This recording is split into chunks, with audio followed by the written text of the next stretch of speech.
Hi there, everybody. Welcome to another episode of the Cloud-Based Mayhem. My guest today is the legendary Robbie Whittle. I have been dying to get Robbie on the show for years and years, and it finally came together really as a result of the Kiwi tragedy. Those two were very, very dear friends and had many, many adventures together over the years and a lot of history together with Ozone. And unfortunately, I didn't get to meet Robbie on it. I was there for the first few days of the search, and then he came in afterwards, and then of course came back when they found Kiwi, and I didn't get to meet him then either, but we did get to share a lot of texts and some laughs and some tears, and finally got together to do this show. So really excited to bring you this. Robbie is, of course, one of only 3 people to have won the world championships in hang gliding and paragliding, along with Judy Levin and his mate John Pendry, all British pilots. So we talk about why the Brits have been so dominant in this game from the beginning. We talk about his crazy racing for a few years in the Isle of Man race, widely known as one of the most dangerous motorsports races in the world. It's held every year. It's been held almost 100 or maybe over that now. And just in 2016 alone, they lost 5 people in that race. So it's crazy. You got to Google it. There's some links up in the show notes and with some of that racing, pretty wild stuff. We talk about him being one of the founders of Ozone, and all kinds of stories and his dominance and why he got out of the sport really at the top of his game, what he's doing now, what he plans to do in the future. And this was an emotional one for both of us, talking about Kiwi. Of course, talk about that a little bit. But just great. It was just so awesome. I'm so thankful and grateful to have Robbie on the show and share some of his incredible history. Before we get to the show, the top of the show tips are actually 2 stories that I came back to. We recorded this podcast a couple months ago, and I just recently had a fun flight out in the desert with Bill Belcourt and Revis and Thad, and Bill shared some of the stories, some other stories that I hadn't heard in the podcast about Robbie, and I went back to him and said, hey, can we slide some of those into the top of the show? So please enjoy these 2 rather wild stories about Robbie to kick things off, and then we'll get into the podcast.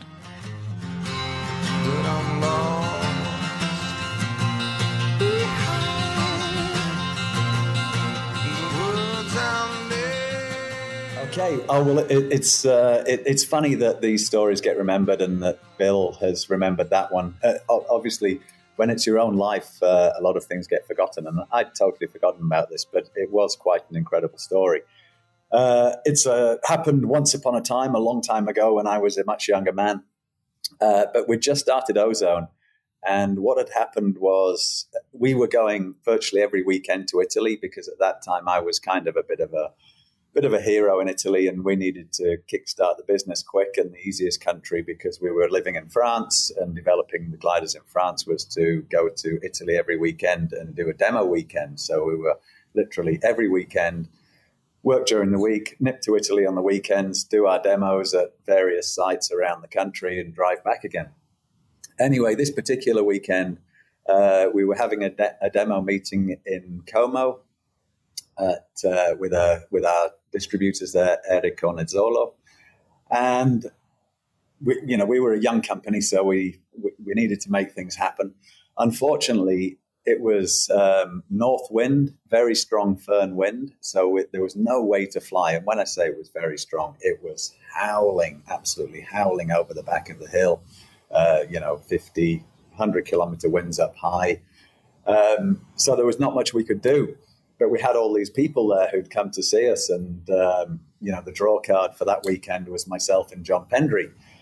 And so everybody wanted to see the products, and we're like, well, what are we going to do? And I said, well, I've got an idea. Let's go down to the landing field. For sure, it's going to be an absolute mess down there, but I can just quickly get the wings up and at least let people see them. Just quick, boom, up, have a look, drop it down again, pack them away. So we'd just released the tandem wing at the time, which was the Cosmic Rider. So, I mean, the tandem wing was 34 meters. I don't know what I was thinking, but I was particularly lucky on this one. So I got the tandem out, put it up, let everybody see it, dropped it down, packed it away. It was like, my God, that was lucky. Didn't get dragged into a fence or something.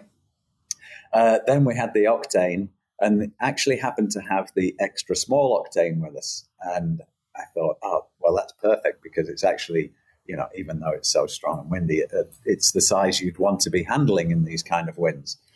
So, there's a crowd of our dealers there all watching, and I popped the Octane up, and John is actually just stood in front of me at this time. I've clipped into the wing backwards because I'm just doing a demo on a flat field, in the landing field. So I've clipped into the wing backwards, literally just going to pop it up, show them the new Octane, and drop it down. Anyway, I pop the wing up, and it comes up beautifully. And, the wind's a bit all over the place, and you can tell it's turbulent, and we're in the lee side of the hill, of the Alps, basically, because this is... Como is basically the pre-Alps. You've just got the flatlands, and then the first hills go up. So we're literally right in the rotor of the whole Alps. And so I pop the wing up anyway, and she comes up good, looking good. John stood in front of me. I'm clipped in backwards, remember? So it's, for me, it's no problem. I used to do that a lot when I was just trimming wings. It's easier to look at the wing without the harness trying to untwist you if you've got crossed risers. So I pop it up. It's looking good. John happens to be stood in front of me, and I just get this sort of weird gust that lifts me off a meter. And mine and John's eyes meet. John Pendry, this is, our eyes meet. And at that particular moment, we're both smiling, because it's just as if I've been, lifted off the ground a little bit, and it's obvious I'm going to come back down any second. Anyway, I don't come back down. I get a sort of second boost that takes me to about 3 meters high, maybe 4 meters high. And now I'm looking at John, and John's face has changed. Mine's still smiling, but John's has now changed to a sort of a face of disbelief and kind of like, ooh, this looks like it could turn into something. Anyway, then I get another boost, and before I know it, I'm sort of 15 meters high, with now the wing starting to collapse each side, and each tip is collapsing, and I'm just getting buffeted around because obviously I'm in the rotor. John's face is now horrific. Mine has obviously changed from, oh yeah, this is all good, I'm in control, to holy shit, what's going on here? Anyway, the whole crowd has sort of dispersed slightly and is just looking up at me, and with these tips going. Anyway, you can imagine very strong winds in this rotor. I literally just get puppeteered around the entire landing field, getting taken up a bit higher, sometimes maybe, 20 meters, 25 meters, then down again to 15 meters, back up to 30 meters, down again. And the whole time this is happening, I'm clipped in backwards. Okay. I've got tips collapsing on me, and I'm trying to work out what interwind is, because hopefully sooner or later I'm going to come down. Anyway, so I do this tour of the landing field with the tips collapsing, and this is a totally, I was totally out of control of where I was going, but I was at least in control of the wing. And so I'm just trying to keep the thing inflated. I'm not looking at the ground anymore. It's just like, whoa, holy crap, what the hell's going on? I'm just getting rocked from side to side. It's totally intense. Anyway, suddenly I sort of find myself out of that bit of turbulent air that had picked me up and had sent me around the landing field. And I'm just, oh my God, right, I've got to get this thing down. So I'm flying forwards, but I'm clipped in backwards. So I've got to look over my shoulder to work out, how to fly this thing back to the landing field. Anyway, it just turns out that by total coincidence, my glide path and everything leads me back to where the crowd of people are, who are all just literally mouths gaping and look of fear in their faces. as I come down, land right next to them, flare perfectly, and I'm clipped in backwards still. Well, at this moment, the entire place just erupted into clapping and cheers and mass. What would you describe that? Just sort of jubilation. Mayhem. Yeah, well, jubilation that I wasn't smashed up or dead or broken somewhere on the other side of the field, and that was that. Even I was rather satisfied that I brought this one home. But it was amazing, and it took me to another level of stardom in Italy because this story went around pretty quickly, and no one could believe that you could actually take off on a flat field, that you could get slammed around and hammered and still come down and do this perfect landing, clipped in backwards right next to everybody. So this was, yes, it was definitely one of my lucky moments, that's for sure. Oh, my God, that's crazy. It was totally crazy. And the good thing is, and this is one thing I do always like to, when I tell a story, it is 100% truthful. I'm not trying to extrapolate it to sound bigger or better. That is exactly what happened. There was probably 50 witnesses. John Penry was right there. We've actually got it. We've got photographic evidence because there was a photographer there, and he was taking photos of this whole thing happening. And you can see this, sequence of this flight with my tips closed and clipped in backwards and the whole thing. Did you have any kind of protection or a reserve or anything? Or were you just in a little bikini harness? No, I was in a bikini harness, no protection, no reserve, no nothing. Just, Good God.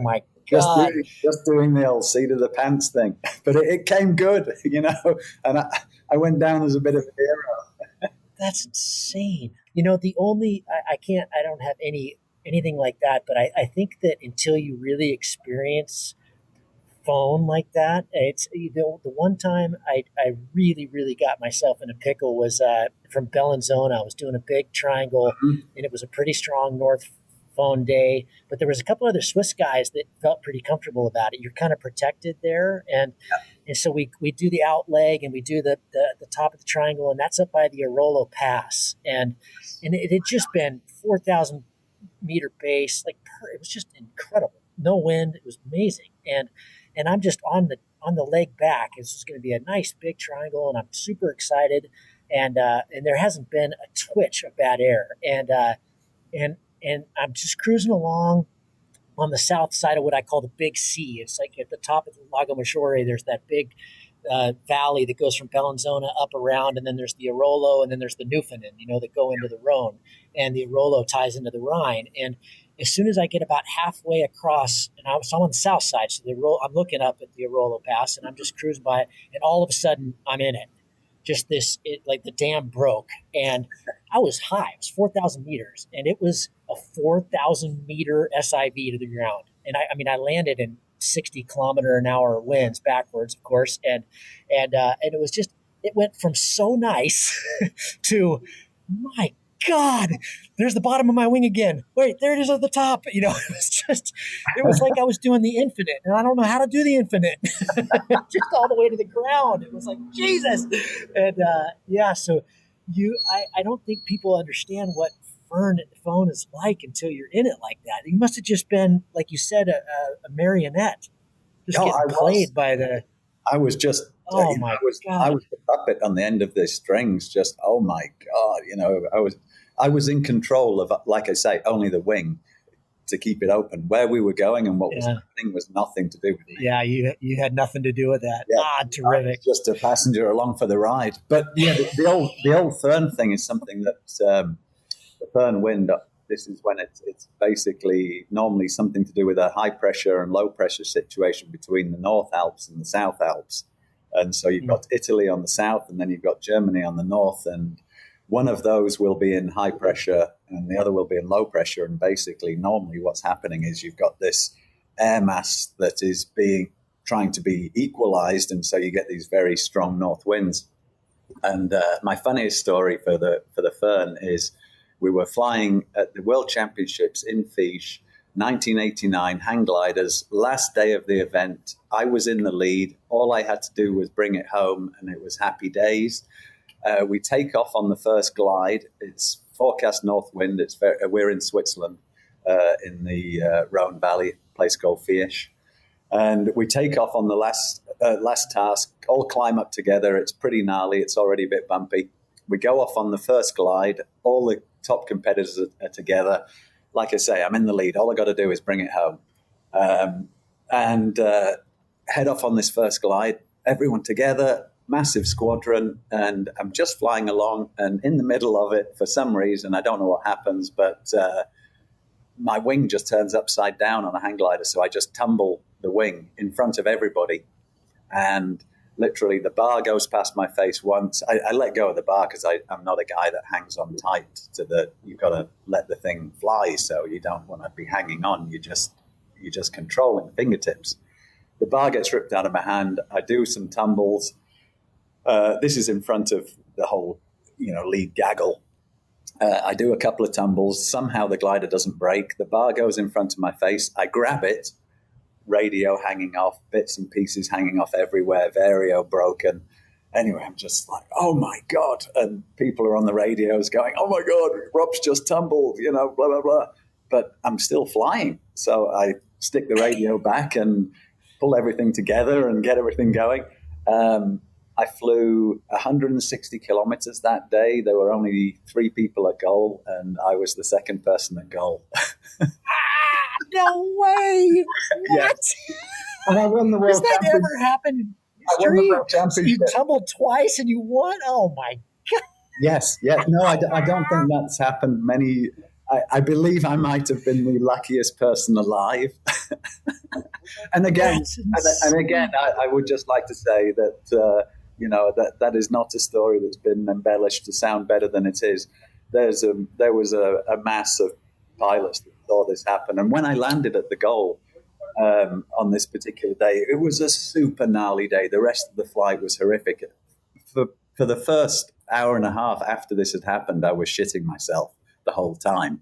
But I knew I had to just get a move on. And I'd lost everybody because when I'd done this tumble, I got low, stuck in a gully, and had to spend sort of 20, 30 minutes getting back out of this gully. By the time I got out of there, I couldn't see anybody or anybody anymore. So I just, got the bit between my teeth and went off on this crazy route on my own.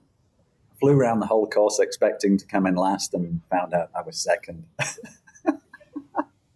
That is so awesome. Oh, my God.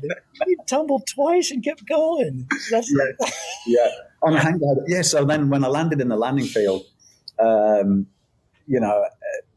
everybody was sort of totally jubilant, and I was more just relieved because it was, can you imagine the stress you're under anyway on the last day, and then this shit. And anyway, so that all happens, and I'm packing the glider up. I've got the battens on one side are all bent. The anti-dive rods are broken on one side. Cross tube bent, keel bent. And I flew one of the gnarliest days that has ever been in competition on a glider that was completely knackered and made goal. I was, that was... God, what a story about hanging in there. Jesus. Yeah, that was definitely when I was young and impetuous, and it was I needed to get to take that one home. That's for sure. Did you see, Robbie? Did you see the footage of Rick Brazina, who I competed with, I think in the 2017 race, but a Canadian pilot who was he got lifted off the ground in a dust devil in Manila, and it was immediately in a sat configuration.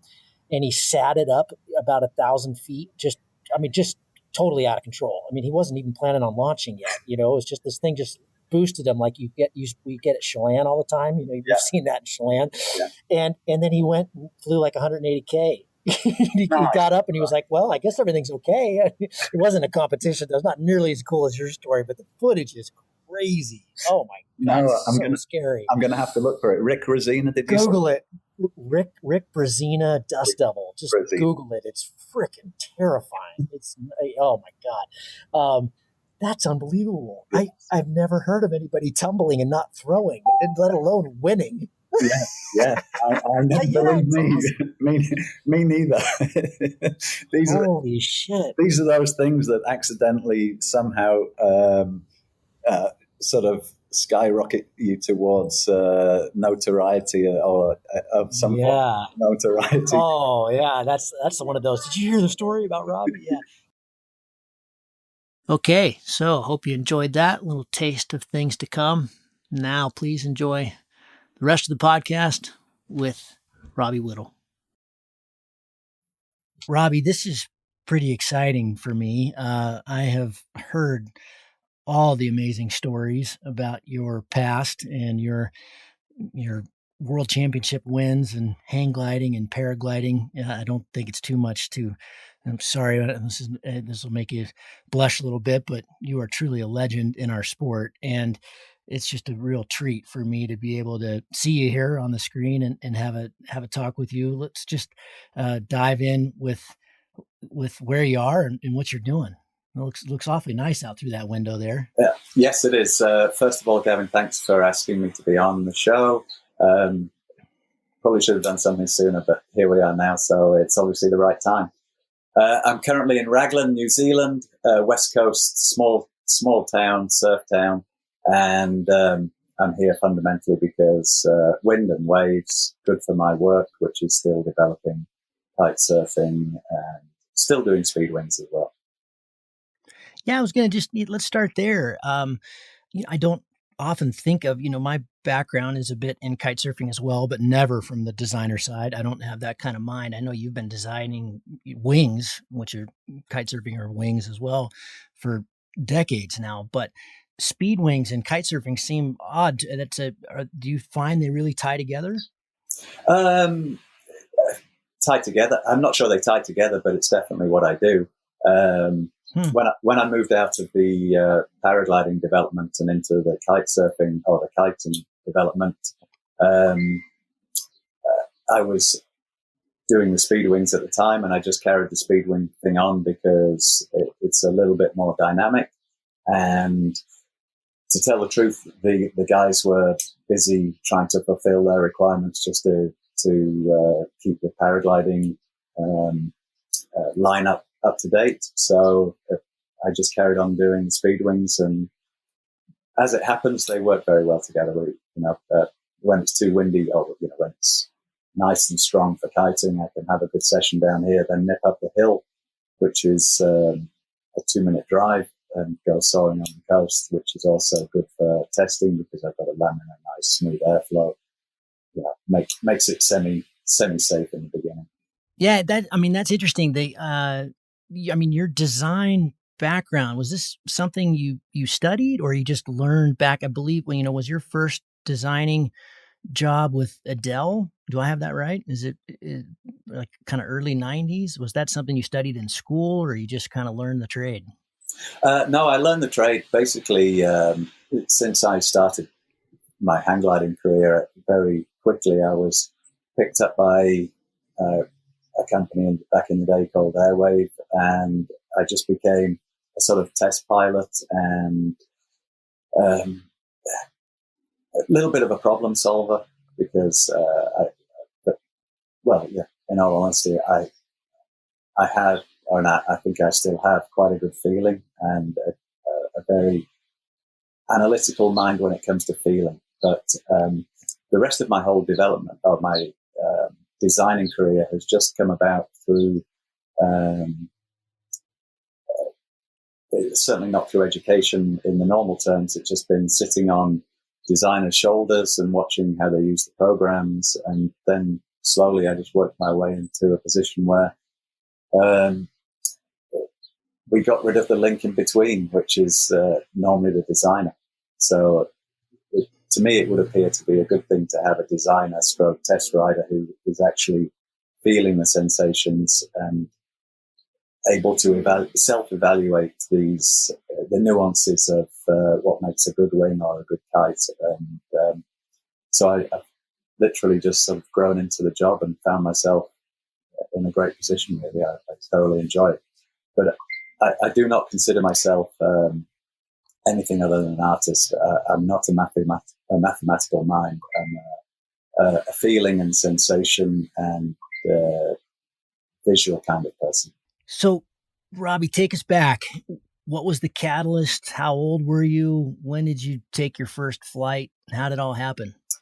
Well, I was very lucky. My father was into hang gliding from the very beginning. And so I grew up on the hills watching, occasionally getting a piggyback ride. And this was from the age of sort of 4 onwards.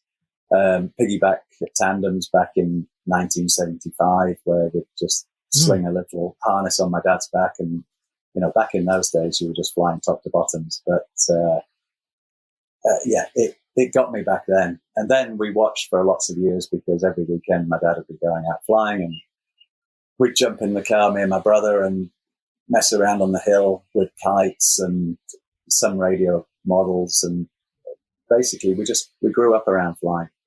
But my father was also a motorcyclist, and I can safely say that I was more interested in motorcycles than I really was the flying part. And, you know, I used to sit on my dad's bike in the garage and pretend like lots of kids do. And when it came to being 16, that was when I could have a motorcycle. And, you know, I was banging on the door of wanting a motorcycle like crazy.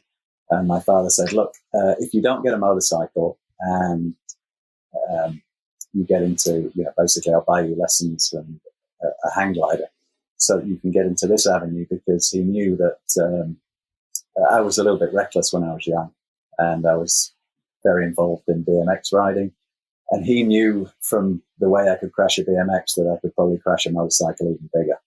So he got me into flying, and I had my first lesson with a friend of ours. And, you know, it was just beaming from ear to ear. And I knew straight away, oh my God, you know, I found my thing. This is what I want. And so from then on, it was just step-by-step progress. My father's a firm believer in steady progress, where you learn each stage rather than just jump into where you would like to be. It's to mature through the learning process and get each level absolutely sorted before you move on to the next level. And it all just kind of worked out fantastically. And, you know, as my soaring capabilities increased, my desire increased, and then you couldn't keep me out of the air. It was, it was a full mainline addiction.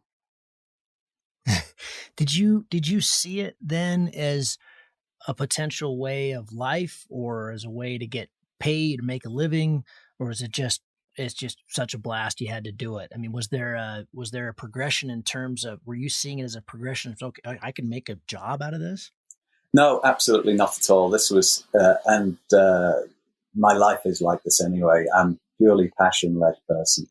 And I had a very hard time at school, and sort of left feeling very unsuccessful, because obviously it's a success-based system that we have, and I wasn't very successful.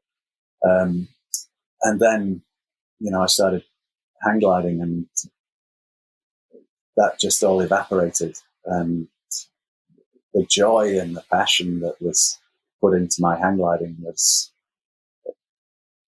life. You know, that's what made me wake up every day. That's what drove me. It was just, God, this is so fantastic. And, you know, when I was at school, I can remember sitting in classrooms watching the seagulls soaring in the building. It was a 4-story building.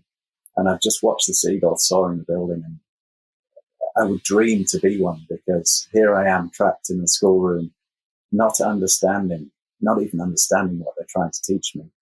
And I'm just looking out of the window at these birds going, oh my God, what an amazing life they have. They're not answering to anybody. They're not responsible for anything. They're just flying. And when they've had enough of flying in one place, they just fly off to another place. And that's pretty much how my life has been, really. You know, that's what has made me, you know. Is there any kind of a, back then, I mean, certainly when we're not too different in age, I don't think. And but back then, I never heard of ADD or ADHD. Nobody talked about that. But do you looking back, was there any kind of dyslexia or ADD or any kind of thing like that you felt was maybe because I've often, we come across that a lot with pilots. There seems to be, there's a lot of engineers that do it, but there's a lot of folks that get into flight that seem to watch the goals and can't keep their eye on the board. Yes. I'm very averse to the labeling of anything, because that would give us the understanding that there's some form of normality. There is no form of normality. There's a form of being pushed through square holes when you're round, but it doesn't make you normal. And so, yes, I did have sort of, I would call it acute dyslexia. I couldn't really read very well, and I still can't read and write very well. And also, I guess, I've been diagnosed with this, which is, again, something that's probably not a good thing to be diagnosed with, because it gives me an excuse. But I do know this is a reality. I have an incredibly bad short-term memory and an even worse long-term memory. But the beauty of that is it makes me live in the now, because I'm not interested in the past. I can't remember most of the things that have really happened, because I can only do now. And I do look forward a bit, but my forward planning is probably a couple of days. And people ask me, oh, when are you going there? When are you doing this and that? Oh, I don't know, March sometime. I never put a date on things until I need to put the date on it just before it, because what is only here and now. So it's better to be present. And I think that's also what happened why I was particularly good at flying, was because it is a form of meditation, and the more connected you are to that moment, because you're flying in a fluid, a natural fluid, the best way to be connected to it is to be present. And one of the things that happened in paragliding that turned me off was the advent of all the electronics, because it took away from my skills, which were to be able to understand and connect and read the sky and the conditions and the wind naturally. And so once all the GPSs came in, instead of there being 5 guys in the lead group who were all exceptionally feeling natural pilots, suddenly there was 15 people in the lead group, and 10 of them were reading computers, and 5 of us were flying by the seat of our pants. And unfortunately, the guys with the computers started to beat us, because they were getting information or gathering information that you could say was broader reaching than ours. So, we'd be trying to finesse a final glide from where we dared to do it, but now you've got an instrument telling you can do it. Yeah. So there's an alarm that goes off. Yeah. And that for me was the end of my flying career, because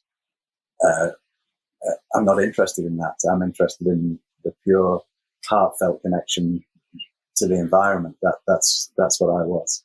Oh, that's what I was living through. You just answered a question that was way down my list. Oh, sorry. That's why you got out of flying? No. It's fascinating. I mean, in some ways, your brain is like is kind of a lottery ticket. I mean, to live in the now and to be present people have to go into caves and meditate for 20 years to do that. And it sounds like that's just a natural inclination. Was that something you worked on, or is that just how you've been? No, it's definitely just something how I've been, but I didn't recognize what it was for a long time. How do you say? I believe, and again, this is only my point of view, and nobody has to agree with it. But I believe one of our biggest problems is that we've separated ourselves from true connection to the natural powers of the universe, and this is why we're in the. Don't get me wrong. the world is beautiful. What happens is just part of the human development process, regardless of whether we go fully electronic or whether we go fully naturally. It doesn't matter in the end. But I think we would have a much more harmonious world if they were teaching. I'll use the word spirituality, but I don't really like it. I prefer to call it connectivity, because as soon as you put the word spirituality out there, people are like, oh yeah, airy fairy rubbish. But it's not. And this connectivity to the natural world is something that we take for granted. And when you take things for granted, obviously you forget to respect them. And that is the respect that is required for us to be able to nurture ourselves properly and the environment around us. And I am also guilty of exploiting, for my living and for the companies that I work for, of course, the natural environment. So, I do have my own mental battle to be able to balance these two things, but I'm also fully aware that we're not nurturing enough connectivity. Yeah, amen. Let's get back to your learning, that you, as I understand it, your two hang gliding world championships, and then pretty quickly after that, paragliding world championships. I know we'd all love to understand better how, there are exceptional athletes, Kelly Slater and others. And, it's always some component of that's really hard work, but it sounds like, you really truly had a talent and a gift. What can you identify that?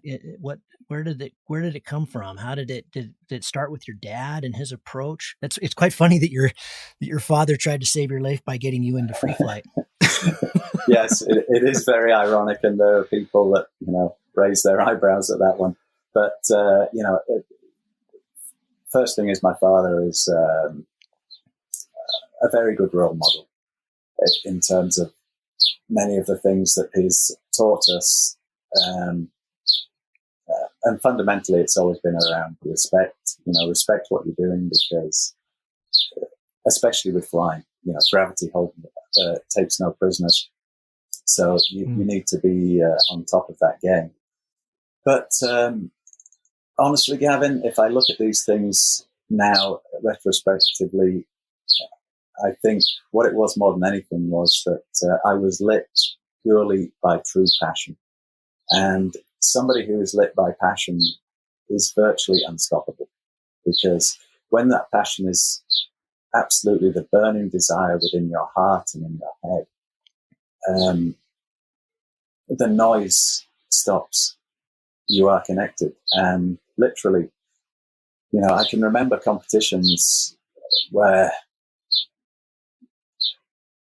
I could be flying with 10 other guys, and I would just have the feeling that I need to be over there, and the 10 other guys would sail off that way, and I'd go off at right angles, and they'd all be thinking, oh yeah, where's he going? He's gonna blow it.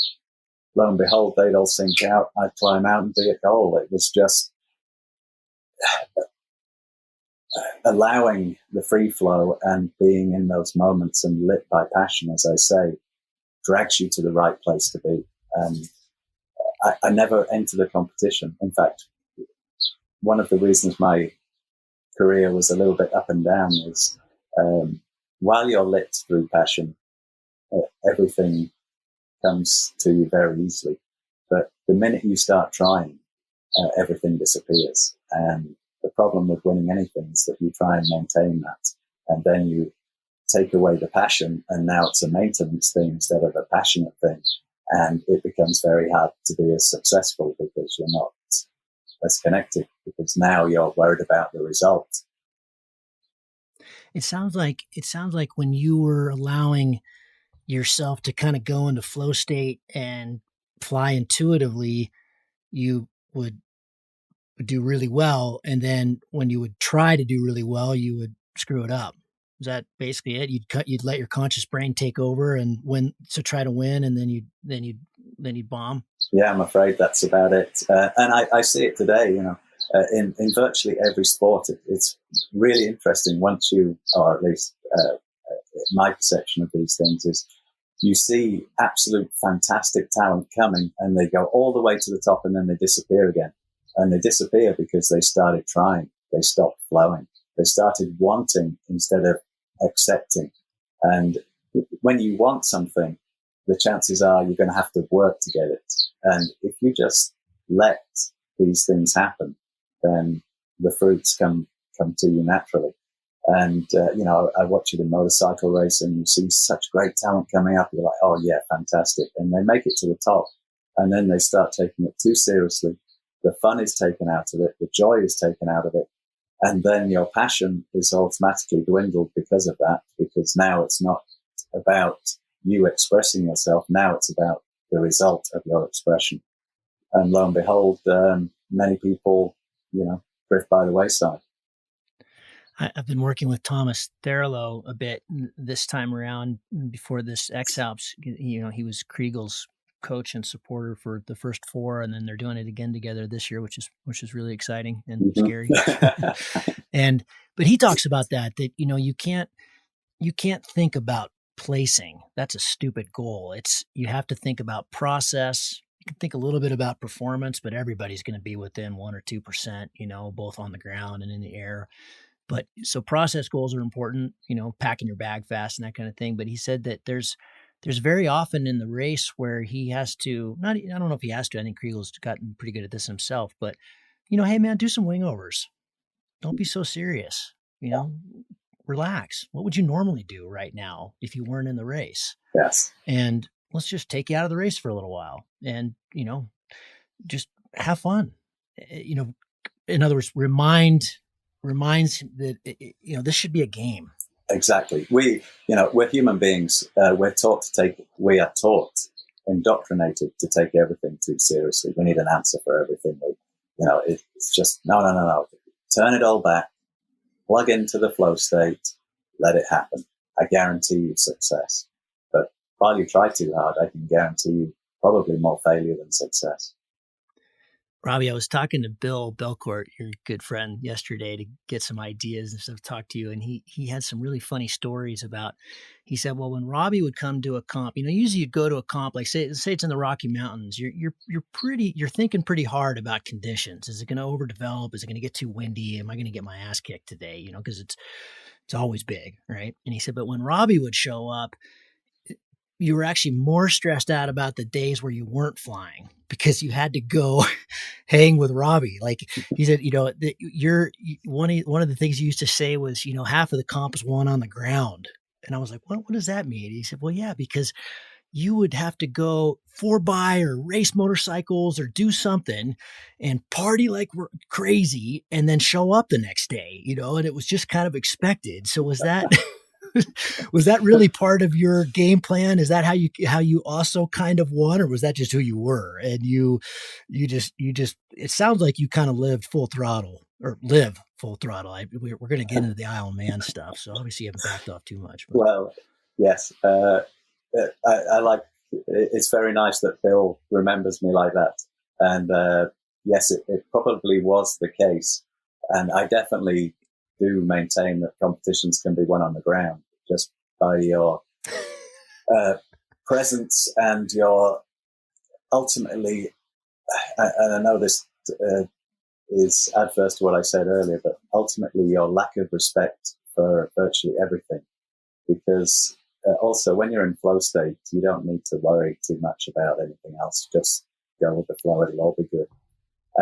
But also at the same time, I was a test pilot and I'd spent so many years falling out of the sky as for a living. And I'm talking about, especially, when I was working in Germany with Firebird, I was just falling out of the sky every day, a different wing, different tests, different conditions. And it gives you a certain ability to cope with the rough stuff. And for sure, the rougher and gnarlier it used to get, I knew that I was the best equipped.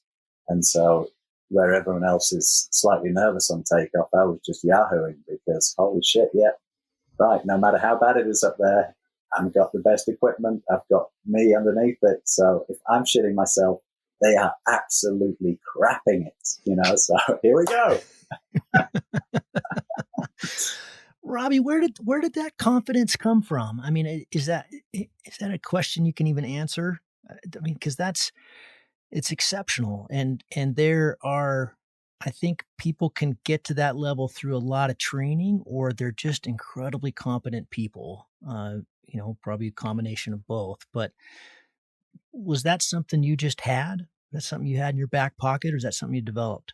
Well, it's something that's also being developed. It's something that I had. I believe it was also one of the positive results about being a failure. You realize that the world is judged by other people's standards, but inside, you know that you're a fully functioning human being that has potential. You just haven't necessarily found it. But obviously, I found some of my potential with flying. But I don't like my life to be restricted by archaic ideas and methodology. Because other people have drawn those limits and those lines, and those other people I truly don't believe were as talented at drawing those lines and those limits as I am. I'll draw my own thanks, and I'll find out what my potential is, rather than someone else defining the limit of their potential and saying that's as far as you can go. So the confidence comes from the fact that it's a self-belief that, every human being only has a body, 2 arms, 2 legs, and a head. What's inside the head, of course, is also relevant to what happens. But if another human can do something, then the chances are I can do it, because they're only as equipped as I am. And that's within my fields. I could probably be a brain surgeon if I had to, but I'd struggle to be that, and it would take a lot more work. Whereas in the things that I'm in the sports and things that require the skills that I have, then I just find it easy to challenge myself, and then that brings you confidence, because when you challenge yourself and you prove yourself right, guess what? Carry on. Next time, do the same thing. Next time, do the same thing. Don't be limited by other people's fears and lack of determination just because they couldn't do something. I want to get back into kind of the precision of some of the sports the precision that's required by some of the sports you undertake, like the Isle of Man and base jumping, that kind of thing. But before we do, the Brits come from an island that doesn't have awesome flying and not a lot of mountains. And yet, year after year after year, there have been people like you, Pendry and Goldsmith and Ogden. Why? What is it about the British program, the British mindset? What is it? I mean, because you guys on a world scale can often step in with the Swiss and the French, who have the juniors programs and the Alps, and you can get paid doing it. And obviously there's a lot of history here, but it is quite fascinating. It's something that for sure I was so proud at the time. I still am proud. We had such a good run in our day. We were fundamentally the team to be revered, and one of us would normally take home the individual title, and it was normal for us to take the team title home, whether that was virtually all the hang gliding events. We were just on top. But I believe that comes from a certain British tenacity that is a culture-based thing. And, you can see the history of our tenacity, whether right or wrong, by our crusading and land grabbing around the world.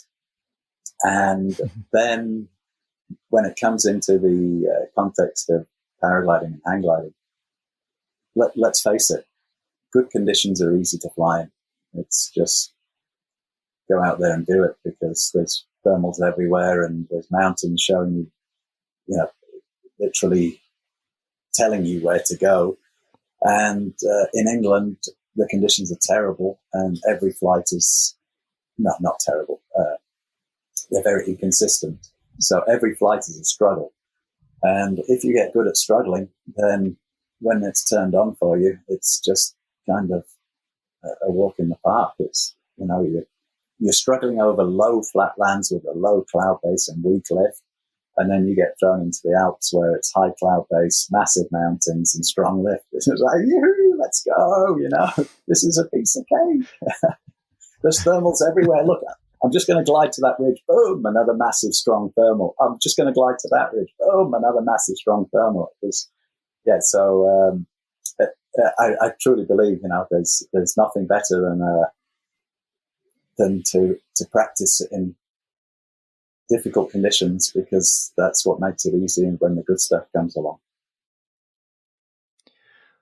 What do you credit your so many wins to? You had the I believe the 2 hang gliding world championships, the 2 paragliding world championships. You're one of, I believe, no. It was only 1 hang gliding, 1 paragliding.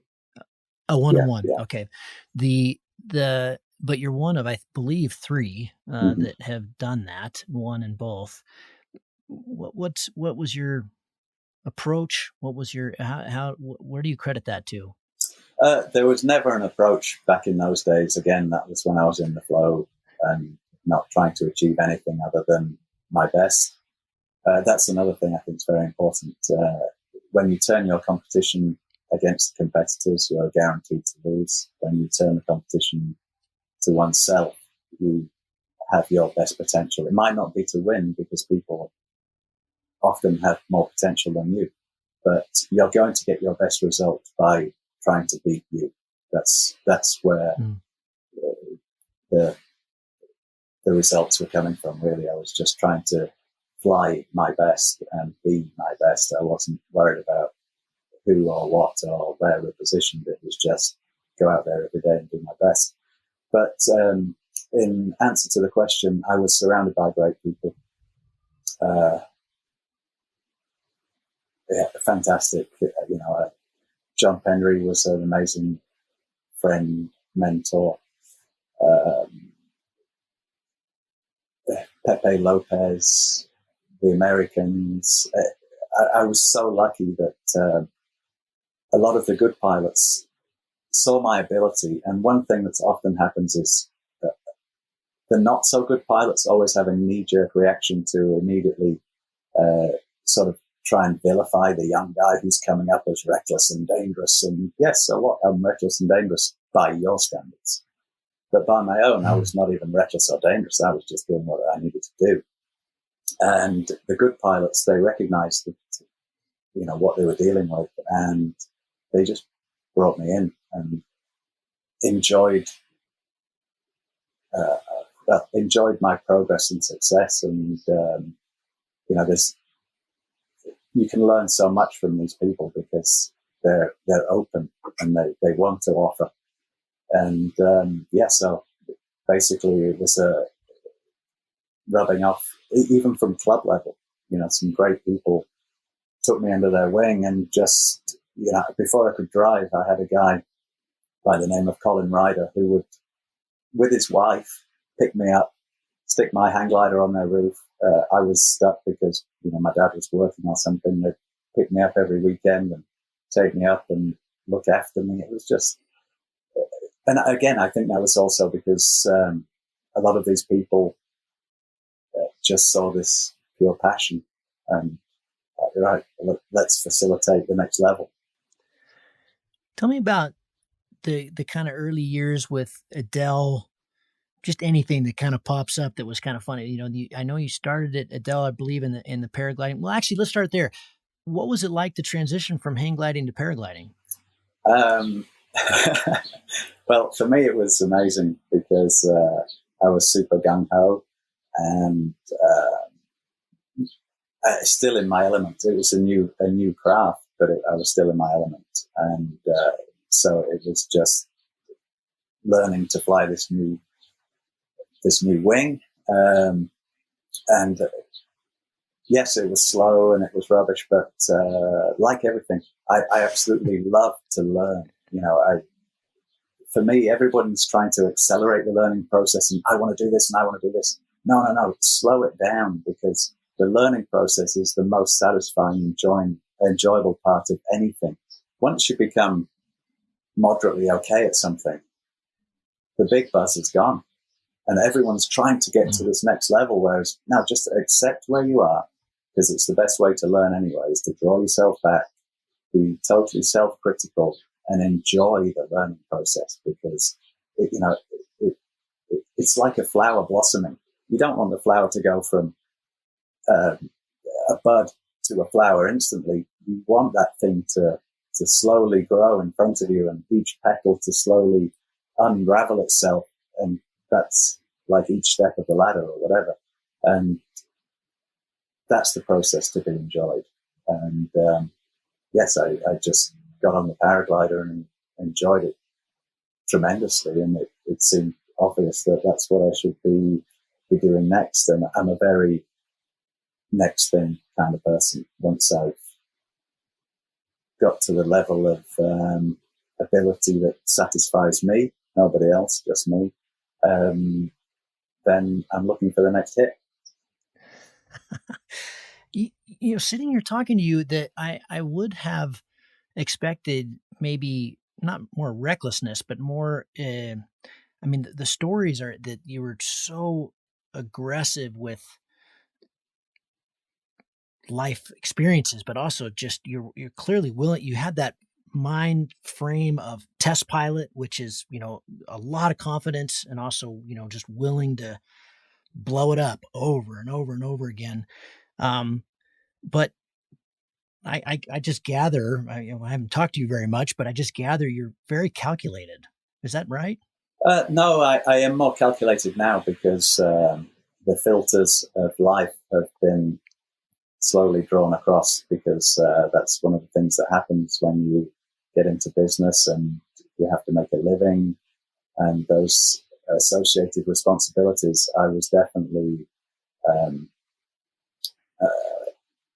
and also immature. I was young, immature. I definitely was the reckless, crazy, pushing the limits, instigator of all kinds of stupidity. Because, and I'm not saying that maturing is either a good thing or a bad thing. It's just something that naturally happens.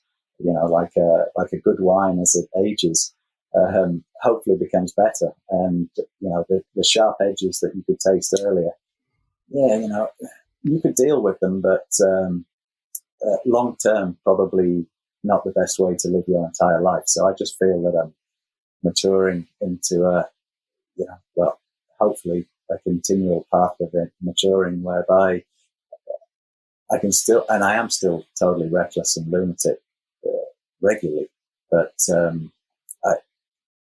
it was reflected a lot more in my personality then, whereas now I just turn it on for when I need it, rather than wind people up and generally be a lunatic all the time.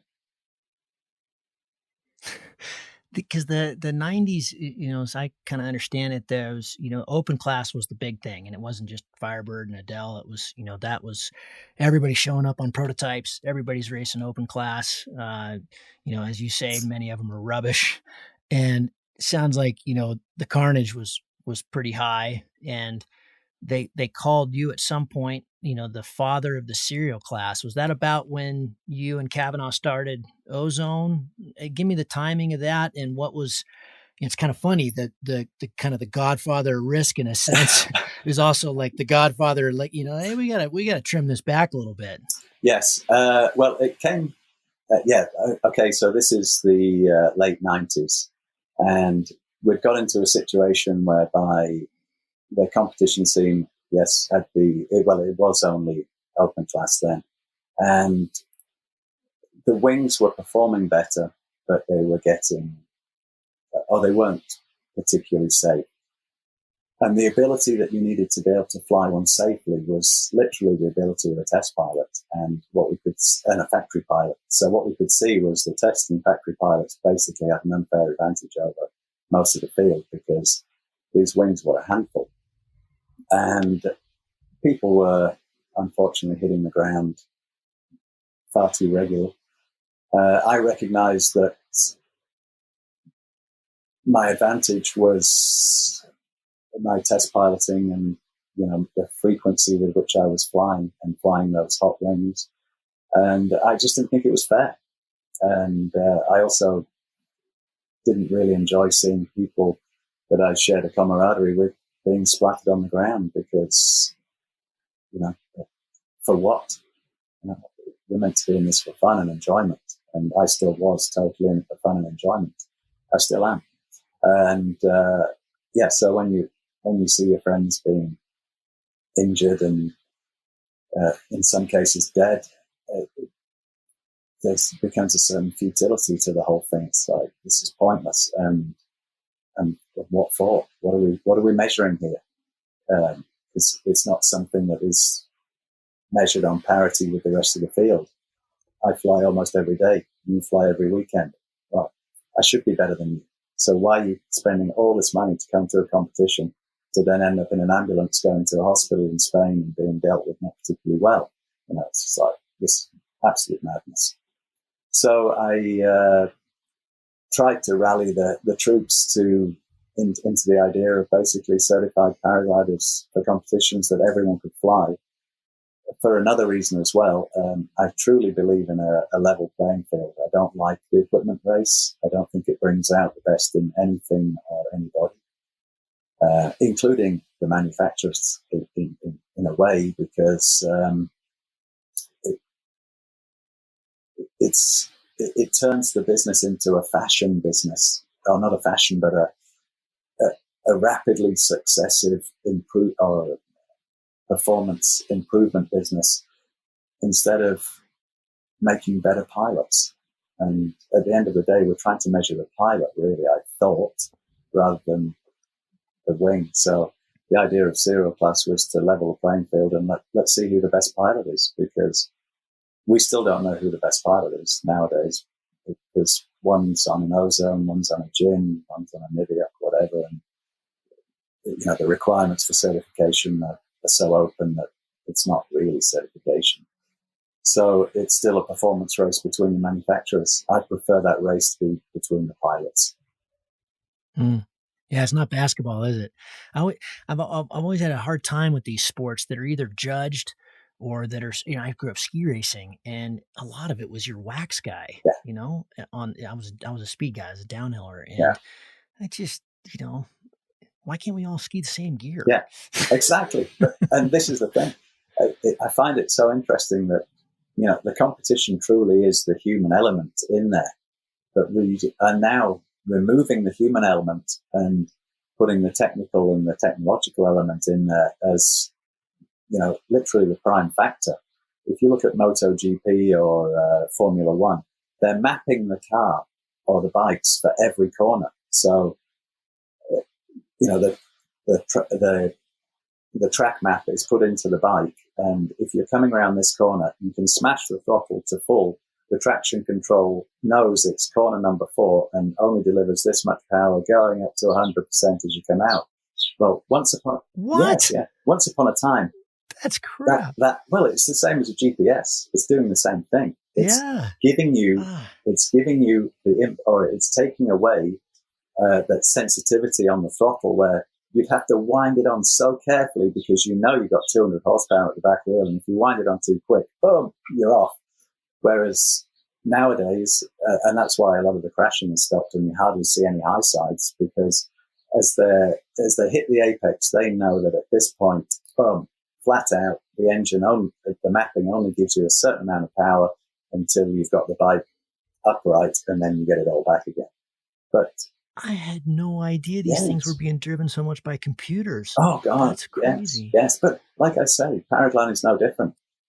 Look at everybody's flight decks now. They're enormous. I used to have one little tiny Davron Vario that I often used to switch off as well because I like silence when I'm flying. I just go with feeling. And that was it. And now it's massive flight decks, and you've got your spare battery pack and this, that, and the other, and blah, blah, blah, blah, blah, blah. And before you know it, Oh yeah, it's like two loggers, two screens, yeah. the whole thing. And we're still actually trying to, masquerading under all that, we're trying to find the best pilot. What are you doing exactly? You've now almost eradicated the pilot. You could fly one by drone with, autonomously, and probably win a competition nowadays. Oh, not win, but certainly place very well, because you don't need the pilot in there. So but hey, that's only my personal beef. But again, it comes down to this epoch in time where we're masquerading the human element, and it's the human element that needs to be prominent, because until the human element becomes more connected again, all this detraction from the human element is basically leading us further away from our natural path. And the further we go from our natural path, well, I can assure you the harder life is going to get. Well said. It's interesting to hear you were talking about your own risk profile and, getting older and learning, as we all hope we do. And then, didn't you just get pretty busted up in the Isle? So tell people about the Isle of Man race. And maybe I have this wrong, but isn't it the most dangerous race in the world in terms of just numbers? Is that right? I don't know if it's the most dangerous race in the world. I wouldn't like to categorize it like that. What I can tell you is it's ultimately, it sends goosebumps, whenever I think about this thing. For me personally, everybody's different. It was the ultimate challenge. I was a little bit older than most people take up that kind of thing, but I'd always loved motorcycles, as I told you earlier. And eventually I got into motorcycles, and then I got into a bit of track day riding, and then I got into some racing, and then I did some street racing here in New Zealand, and I realized, oh my God, I'd love it on the street, on road racing, proper on the roads. And the next level was to go to the Isle of Man, which is a 60-kilometer course, 37 miles, around a small island off the coast of England. And, there's brick walls, trees. It's just a regular road that's closed off. And it's insanely fast and for sure very dangerous. There are a number of deaths each year. But that has to be expected. And, there's not a person that doesn't line up there knowing full well the risks that they're taking. And they are the risks that you're prepared to take, because the enjoyment level stroke addiction is so compelling and fulfilling that, it's no problem. That's what we're doing. Just keep your eyes down, head forward, and or eyes forward and head down, and try and keep it lit as much as you dare. And I was never very good by any stretch of the imagination, but in my latter years, and we're talking, I started this at 45, which is I started racing the Isle of Man at 45, and was definitely one of the oldest guys there by a long way. But it brought me back into the focus and the flow state that I'd been missing for a lot of years, because I've been concentrating probably a little bit too much on work. So it was just a beautiful thing for me. And ultimately, just I can't think of anything. It's very hard to describe how totally consuming this is, because, well, for the first week, you're having practices in the evening, and you're getting about 2 laps, maybe 4 laps if you're lucky, practicing for the first week. Then the race week starts. You've only got 2 races, or I only have 2 races, and each one is 4 laps. So you've got 37 miles to do 4 times takes about an hour and 20 minutes total. And it's an hour and 20 minutes of absolutely in the moment meditation motorcycle riding. You know, you're trying to nail everything as good as you can nail it, as fast as you possibly can. There's no warm up on a race day. At 10 o'clock, the race starts. Everybody's let off 10 seconds apart. So it's a time trial. And basically, you're sat on the start line at 0 miles an hour, having no warm up in the morning, no nothing. And within a mile, you're doing 160 miles an hour down a hill with a big kink at the bottom of it. And you're absolutely pinned flat out. Maybe if you're good, you're making 180 miles an hour down there. And you hit the bottom of this thing, the bike compresses, and literally less than a mile ago, you were sat on the start line cold. Now you are thrown 100% neck deep into this. And that's only the beginning. It almost gets crazier. And as you warm up and get into the flow of this thing, so you have to gather, you know, can you imagine what that start line is like? You have to gather yourself from getting up, having breakfast, having no warm up, no nothing. You know, I've done a few exercises and things to get my body warmed up. You're sat there at 0 miles an hour. The next minute you're doing 160, 180, trying to pin this machine and wring its freaking neck, you know, and all your lines that you've learned, you know, that everything is so 100% committed. And I loved, and I found it so empowering that there was something in this world that dangerous, but also totally within your control, because it's up to you how fast. And you have to, again, it's one of those moments where if you misjudge your ability, you're going to be dead. And I love that it's where you have to be brutally honest with yourself. I would love to go as fast as the fast guys, but I can tell you right now, I don't have those skills. No problem. Right. So what have you got, Rob? Let's go out there and do your best, and you're never turning it down to 99%. You are giving it 100%, but 100% of what I got isn't quite as 100% of what these good guys have got. So you still give it your absolute best, but you know to not try harder, because if you try harder, it's not going to end up a whole big mess. So yes, that was. I mean, carry on, son. No, I was just gonna say it's Jeff Shapiro talks about, you know, it's the teeter totter where, you know, in family it's really wide. The fulcrum is, you know, and then it just keeps getting narrower. Like wingsuit base jumping, the fulcrum is a microscopic dot where, you know, if you're proximity flying, you can't screw up a little bit. That's dead. Yeah. You know, that line is just so tiny, and it sounds like but you see, maybe it's even tinier in the Isle of Man race. This is why I can sort of, and I'm not trying to big it up, because I don't need to big it up. This is what it meant to me, and nobody else even has to really be able to understand it. It's just what it meant to me. But if you think of proximity flying, for 1 or 2 seconds you might be close to the ground, and when I say close to the ground, you might be a meter and a half off. Well, at the Isle of Man, you're a meter off the ground, because that's maybe how high the seat is, or less than a meter, 800 centimeters off the ground.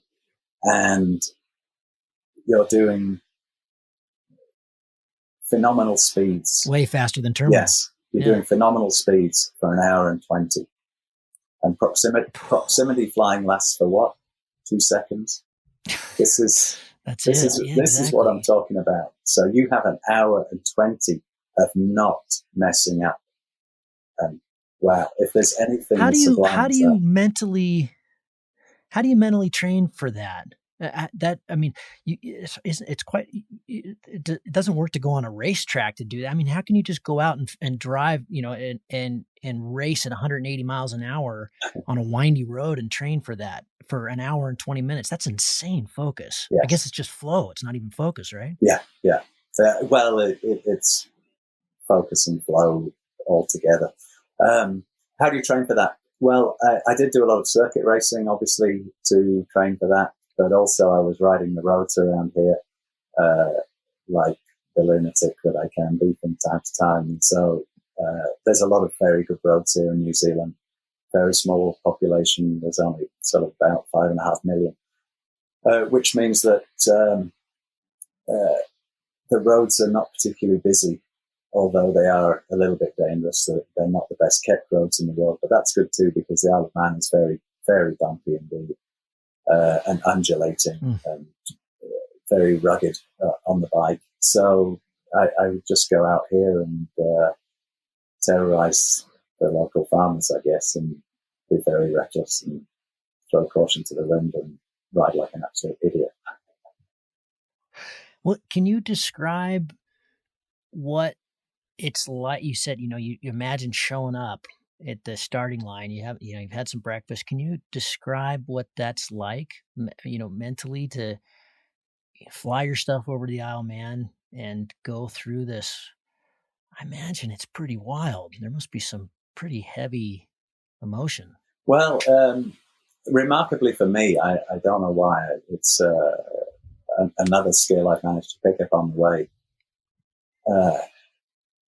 I can just drop everything apart from what I need to be doing, and I normally understand that being nervous or being on the back foot is the worst place to be. You've got to be on the front foot and ready to go. So I was always very calm on the start line, and never. It was just literally. You have to also understand that there's not many people that can qualify for it, can afford it, and all these things. I just saw every time that I rolled up there to just be a privilege. I'm about to race a motorcycle around. Put it this way. That I don't know of any unleashed fun like that anywhere else in the world that exists. And if I did, I would be doing it. But there isn't. For me, that was the ultimate, and it's brought me a certain amount of clarity and calm now, because I was always searching for the ultimate buzz. Come on, Rob, next thing. You need more. Like the consummate addict that I am to adrenaline. It was just such a privilege to be racing there, because, man, who else is getting this intensity? Nobody. The percentage of population who have done this, or who are going to do it, or who do it, is so microscopic. And I'm privileged enough in my life to now manifest myself on this start line with a beautiful machine under me. The only thing that's between me and the finish line is myself. It was each time was amazing. And in actual fact, finishing the races was super emotional, because I fucking made it. I did it. That was survived. Yes, that was. Well, it's not even survived. I think you're going to survive, but the accomplishment was just incredible. Something very difficult to describe. Is it hard for you to end these? Like when it's over, is there you're in that flow state, yeah. You're driving 160, 180 miles an hour. Life doesn't get any better than that. When you're done, is there a dip? Is there a, fuck, I got to go home, I got to go back to work? How do you deal with that side of it? I'm just very lucky. I know a lot of people do have sort of withdrawal symptoms as such, and for sure, the nostalgic side of me does have withdrawal symptoms, because I would love to keep doing it, but the first thing is it costs a fortune. You just piss some money to the wind. It's not particularly environmentally friendly, although most of my life isn't anyway. I basically produce large items for landfill, and in between some humans get some enjoyment out of them, but still it's not exactly very wholesome. So yes, I could leave those places very easily, actually, and just pack up and be on to the next thing, because also I'm the guy that is living in the now. And that's finished. Now what am I doing? Oh, now we're packing up. Now we're going home. Now I'm flying back to New Zealand. Now I'm getting on with work. So it was just, it was all relatively easy. But if there was one thing I would like to have been able to continue doing, it would be more Isle of Man. But again, I understand that that's just an addiction. And there's a point where you have to be more powerful in your addiction. That time has come. I'm going to bring up something that we may not. We'll have to see how this goes. I don't know if this belongs in the show, but our mutual friend Kiwi, you and I both went through that in some ways together. We didn't see each other there. You came just after I left, and then we missed on the after they found him. But a lot of people reached out to me, with very serious, real condolences, and I hope people have sympathy, of course, right? And I miss Kiwi, of course, and I loved that dude. But of all the people I have known, he certainly seemed to have the best relationship with death of anybody I have met. And it seemed to me like that guy lived so many lives as you have. And I never felt this like, oh, poor Kiwi. I always felt like, man, what an awesome way to go. And so my question is, what is your relationship with death? I mean, it seems like you must be pretty comfortable with it. Yes. Once upon a time, in my younger years when I didn't really understand everything. Didn't understand much. I still don't understand much, but it's a little bit more than I did. I had a very much more altruistic view, and I was obviously trying to save the paragliding competition fraternity from themselves and from market forces, and wanted everyone to be alive and kicking and such.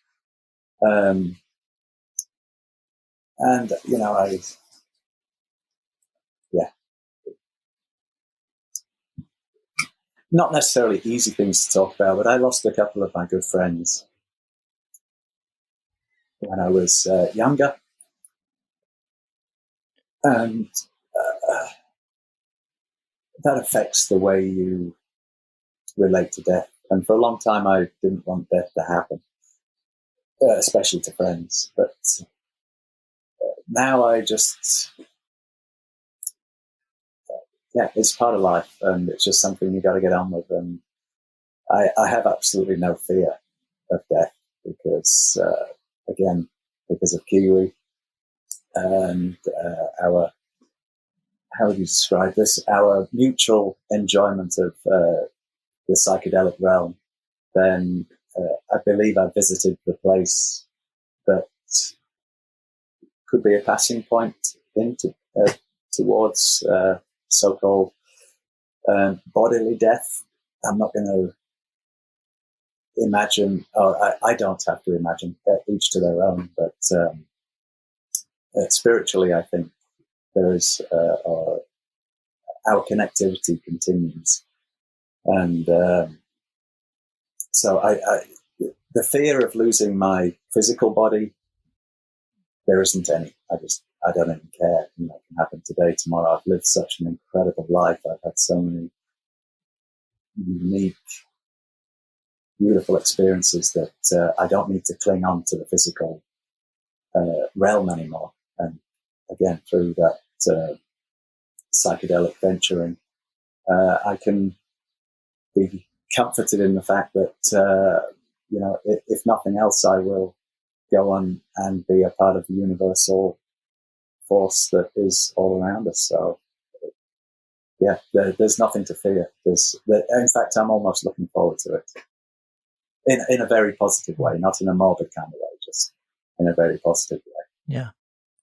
And the reason I brought it up was that I I want that to be a comfort actually to people that miss Kiwi, because Yeah. I sat in a hot springs with him in the middle of Nevada 6 days before he disappeared, and we talked about this very thing. We talked about other stuff too, but he was a fascinating individual, and that's what I miss, is talking to somebody who's so fascinating, so smart, and so world traveled and so amazing. But he wasn't scared of death. I mean, he was ready, and he, in some ways, he would say he'd seen it and it experienced it, and not by a near death experience, but also through Yeah. psychedelics. And I think that, um, I mean, to me, it was, he brought us on this beautiful last adventure, and what a way to say goodbye. Mm. I don't know. I mean, I'd rather do it that way than being hung up in a cancer ward or something. Oh, I just thought it was, I thought it was really beautiful. yes. And, Yeah. um, It, yeah, it, it was fitting. Well, yes. It turns out to be fitting for the man that he was. Obviously, it's still difficult.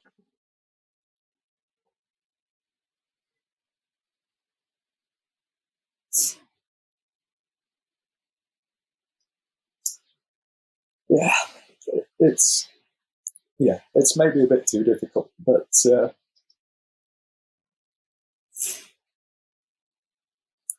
the reality is it's only my ego that is mourning his loss, or our loss. Um, that's very well said. That's very well said. It is. It's, yeah, I know what you mean. yeah, yeah, he was just someone very special to me. But hey, here we are. It is totally all good, and I am totally good with it. And I know that I'm just catching him up later. It's not a problem, but we still, yeah, like you, I just miss having somebody with that potential to be able to see into things in a different way that my mind sees into things. And I think that's why we harmonize so well, because, basically he was a genius. And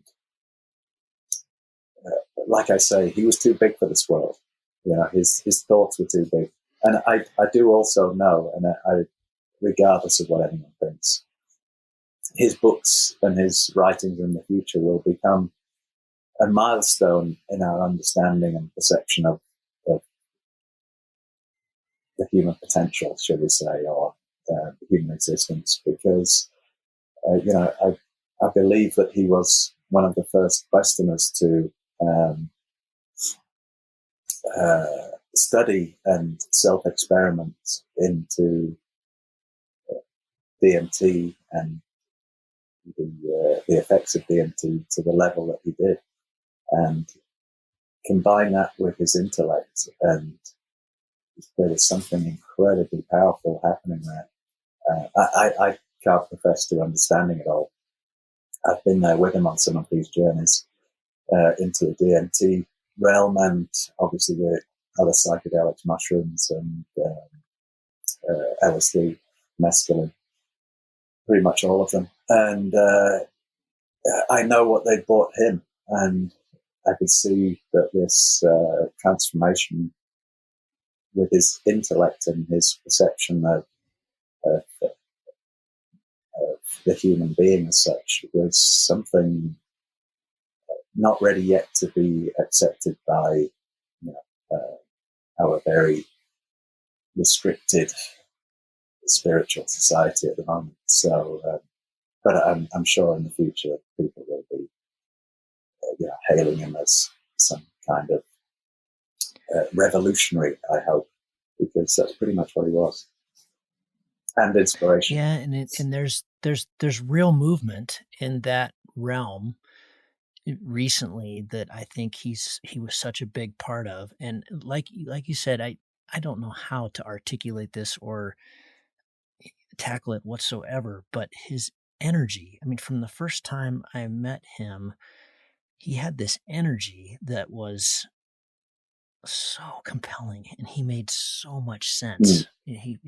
Everything the way he looked at the world was bold and truthful and exciting. He's the most fascinating person I've ever met. And and I didn't explore any of these sides like you're talking about. That's something I don't know hardly anything about other than, college.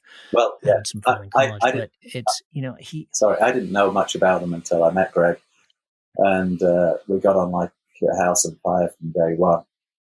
And he was already, an experienced psychedelic practitioner with, LSD and mushrooms and mescaline and such. And he opened my mind to that side of things. And then DMT came along and he opened my mind there as well. And I just feel, in a way, so privileged that my psychedelic guru, as such, was the greatest of our time. I don't know anybody else, and I've met lots of his friends, and we went to Burning Man a number of years together, and we lived together. We've got a house in the Dominican Republic together.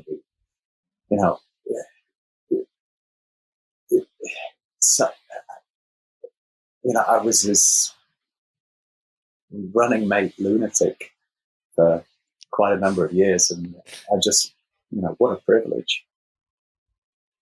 Yeah, exactly. What a privilege. His book I got from him. He had just finished it, and self-published, Under the Influence: 20 Tales of Psychedelic Noir, which is just such an awesome title. And he was so proud of this thing, and he gave it to me when we were down in Texas. We were trying to fly in some distance down there, and it is freaking brilliant. It's so fun, and it's and again, because I knew him from flying, that wasn't. I went out to see him one time at Halloween, and for me it was a big night, but for him it's probably different. And so I got to see a little bit of it, but that just wasn't. I kind of like you. I'd heard a lot of stories, but I didn't know that side of him. And that book really gives a window into that. I got to encourage our listeners to get this thing. It's just so fun. Well, the funniest thing, laugh out loud. It's fantastic. The funniest thing with that, Gavin, is when we used to live in the Dominican Republic together, I'd go down there for the summers to develop snow kites, believe it or not. And so we've got this crazy property down there called the Tower, and it's 3 stories, octagonal buildings, totally unique. I mean, it's classic Greg or Kiwi, just it's not like anywhere else. Anyway, so we had this place, and he'd be writing these stories, and he'd be passing them to me to read. So, and I don't know how long I've been pushing him. Come on, Greg, get the book finished. Finish the short stories. Finish your story. And so I've read all these stories through numerous iterations as he was sort of perfecting them as such, or putting the final touches to them. And I'd be, come on, you've got to get this thing out there, man. These aren't going to be anything when you're dead. They need to come out when you're here. And he'd always laugh at, you're never a famous author until you're dead anyway. And, finally, he gets the book out, which was very satisfying for me. I know how much it meant to him. And, I went back down to the Dominican after I'd dealt with Greg's affairs in New Orleans. And I was sat in the house up on the 3rd story balcony. You're at canopy level, so there's palm trees and beautiful green fauna and flora around you. And I was reading through the stories again, and oh my God. Just emotional beyond belief. And again, I bet, I'm sure. And again, when you, it helped me, with his death, because reading about stuff, it's like, Jesus, this guy has lived so much. I mean, he's just the stuff he did, because of course it's, quote unquote fiction. And he and I had some great laughs about that, Walter. And, I was like, dude, you're in every story. You're real easy to pick out. You're the big bloke. You're the big Kiwi who's constantly, like maybe getting in a fight, but you don't know how to fight, but you're real big. I know who's you in every one of these stories, and, but yeah, it's a lot of fun. Well, we should get back to flying and the other stuff. It's great to talk about him with you, because I know, you guys have a lot of history together, living together and in Driggs and Sun Valley. Or, you guys have combed the world together, and I'm sure had a lot of pretty incredible adventures. One of the adventures that has kind of reached legendary status is your A4 with Othar and those guys in Slovenia. I wonder if you could tell that one, because Bill said that would be his quote from you is "Give it more gas" or something. As you guys are going on. So what's this one? Oh, it was yes, it was PwC in Slovenia, and this was Ozone had just started, and basically I was broke because I wasn't saving money during my career as a competition pilot, because there wasn't any to save. I was just doing it, and then we started Ozone, and I'd thrown everything I had into that pot. But I think we had the first gliders out, and so needed to go make a bit of a showing, and we went to this PwC in Slovenia. Othar had shown up. He'd landed in Italy, rented a car. It happened to be an Audi A4.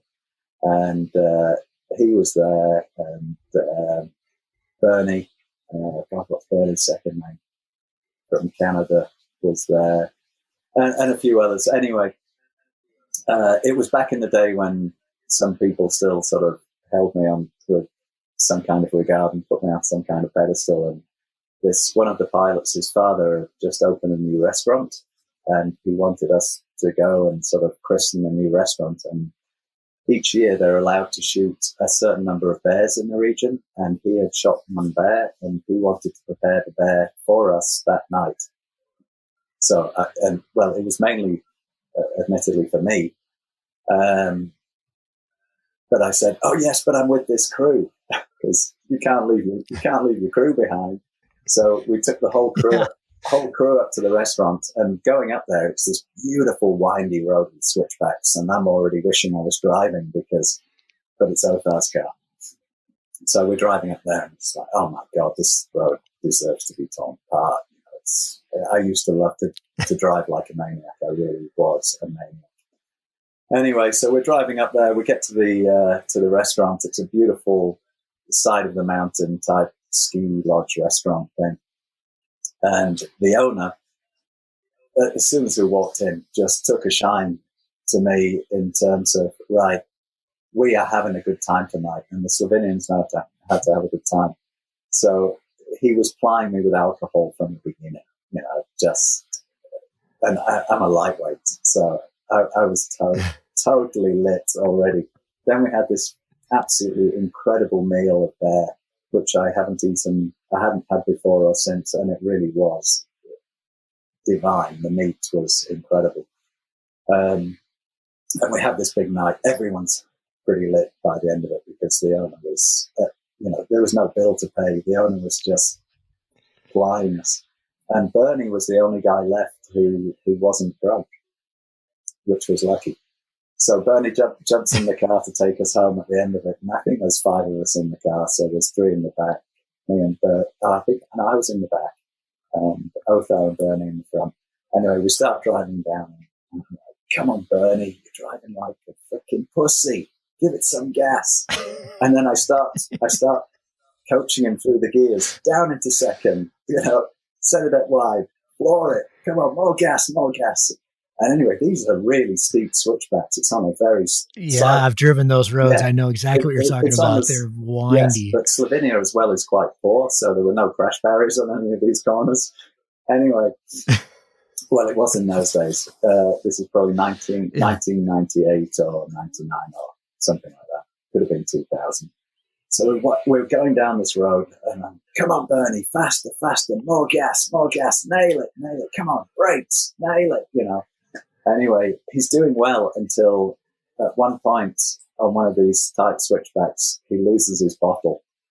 And instead of following the instructions, he kind of freezes, and we literally just sail off the edge of the road. And we're passing through the canopy, through the trees.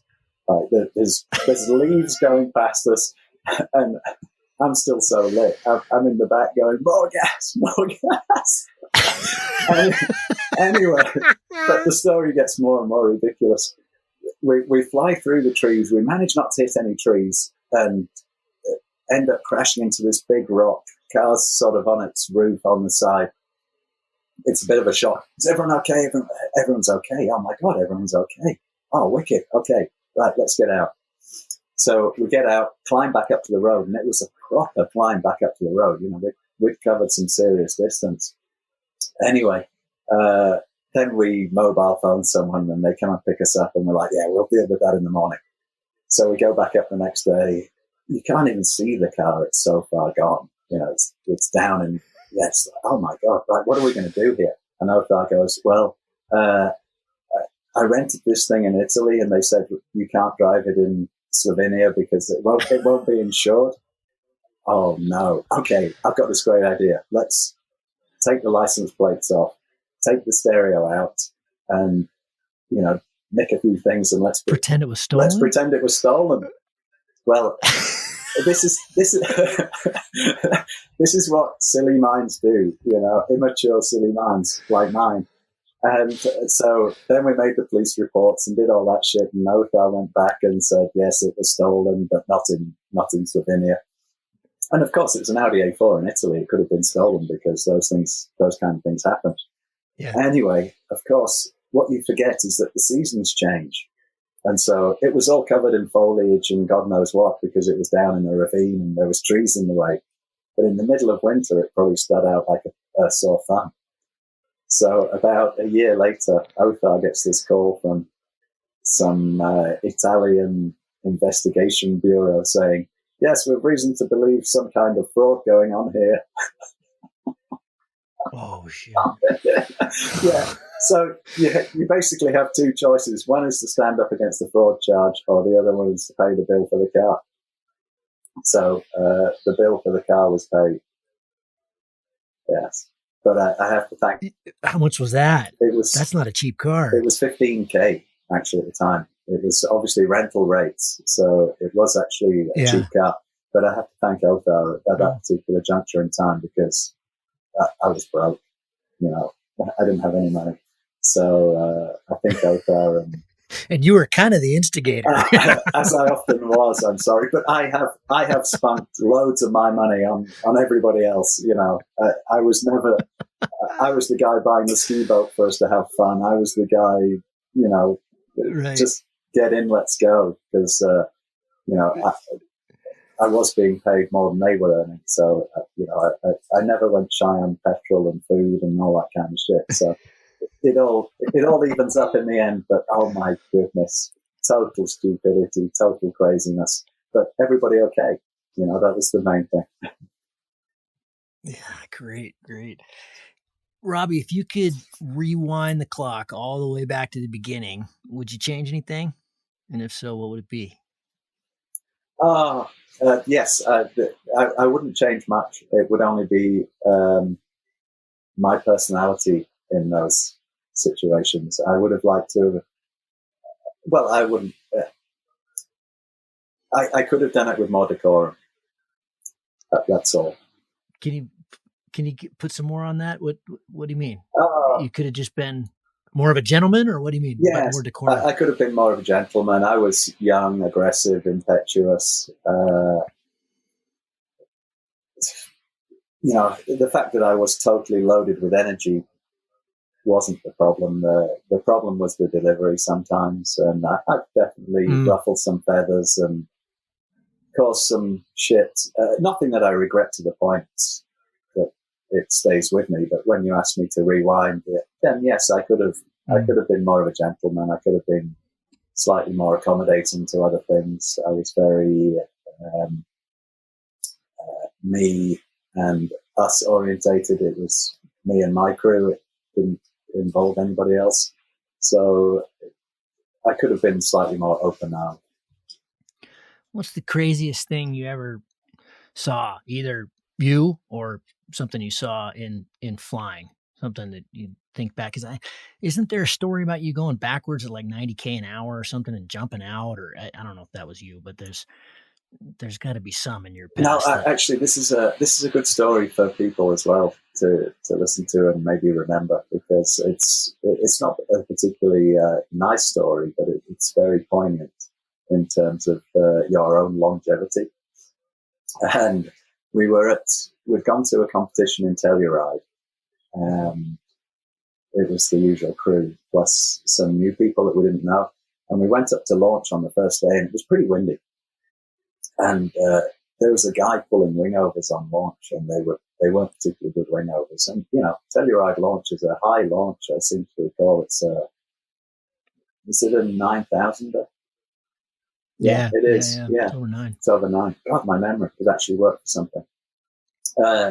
And those aren't really the kind of altitudes that you want to be messing around with wingovers and stuff close to the ground, especially in the type of conditions that Telluride delivers. And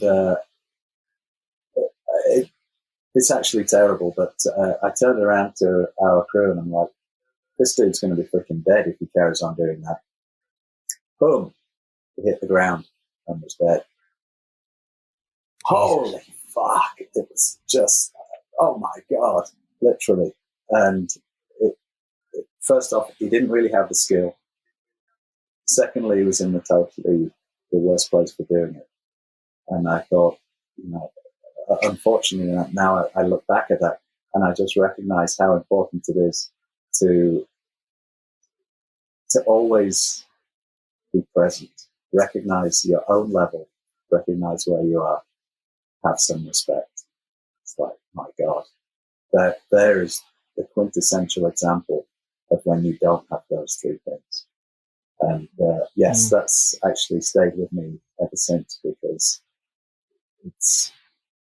there it is, it's all there. You just got to play it by the book instead of,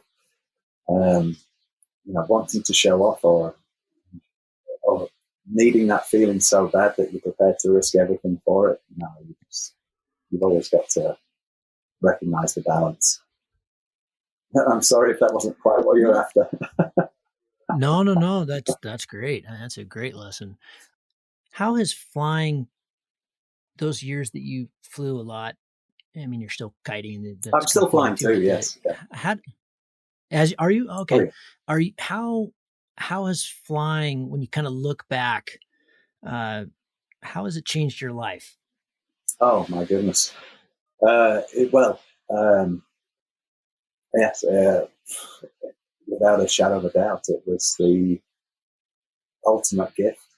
It's has it changed my life? It has been my life. It's meeting exceptional people, traveling all over the world, experiences, views that other people will never see, can never understand. Robbie, well said. And I feel like you and I could probably sit here all day. It's amazing how fast the time has gone. What a treasure, man, and a pleasure. And again, I'm sorry we couldn't find Kiwi, but it was this has been a real joy, and it's nice to have these because, like with Kiwi recording this summer, I was so glad I had that just as a little, something. So it's great to share this time with you, and thanks for sharing a little bit of your life with all of us. Thank you very much, Gavin, for having me. It's awesome, and I hope that if it inspires people or it makes people think, I'm an idiot and do it a different way. I don't care. So long as there's some form of inspiration that can come from it, then that's fantastic. And thanks for having the time to talk to me.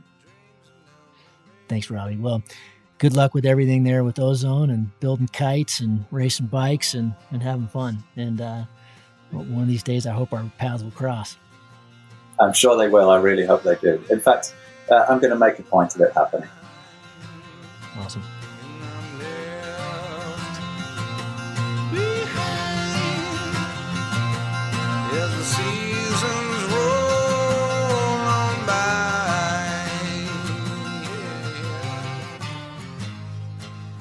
If you find the Cloud-Based Mayhem valuable, you can support it in a lot of different ways. You can give us a rating on iTunes or Stitcher, or however you get your podcast. That goes a long ways and helps spread the word. You can blog about it on your own website or share it on social media. You can talk about it on the way up to launch with your pilot friends. I know a lot of interesting conversations have happened that way.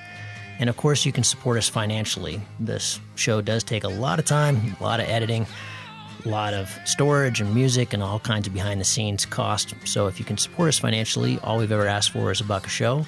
And you can do that through a one-time donation through PayPal, or you can set up a subscription service that charges you for each show that comes out. We put a new show out every 2 weeks. So, for example, if you did $1 a show and every 2 weeks, it'd be about $25 a year. So way cheaper than a magazine subscription, and it makes all of this possible. I do not want to fund this show with advertising or sponsors. We get asked about that pretty frequently, but for a whole bunch of different reasons, which I've said many times on the show, I don't want to do that. I don't like having that stuff at the front of the show. And I also want you to know that these are authentic conversations with real people, and these are just our opinions, but our opinions are not being skewed by sponsors or advertising dollars. I think that's a pretty toxic business model. So I hope you dig that. You can support us. If you go to cloudbasedmayhem.com, you can find the places to support. You can do it through patreon.com/cloudbasedmayhem.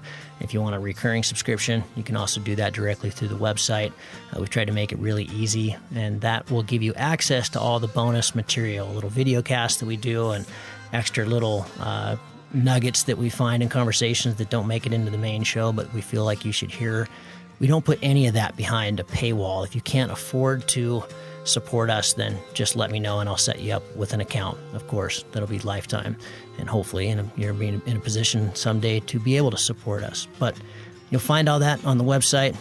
All of you who have supported us or even joined our newsletter or bought Cloud-Based Mayhem merchandise, t-shirts or hats or anything, you should be all set up. You should have an account, and you should be able to access all that bonus material now. Thank you so much for listening. I really appreciate your support, and we'll see you on the next show. Thank you.